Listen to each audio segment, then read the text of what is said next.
Guys এই মুহূর্তে দেখতে পাচ্ছেন উত্তর আঙ্গুনিয়া লালানগর নিবাসী 4 ভাই ওমানে একসাথে যে মৃত্যুবরণ করেছে, আজ তার জানাজা লালানগর স্কুলের মাঠে সম্পন্ন হয়েছে।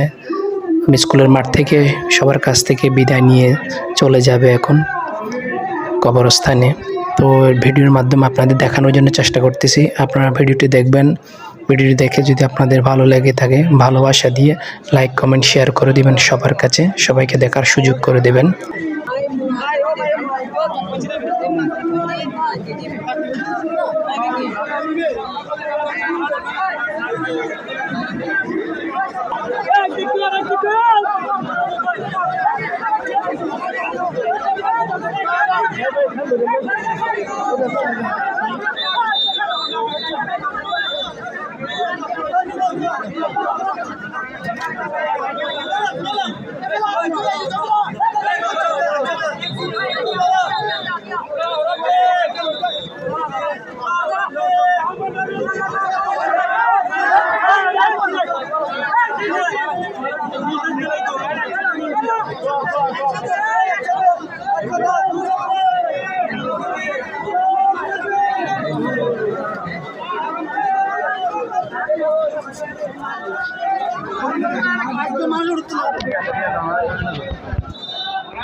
কোন ব্যক্তি এ বাবু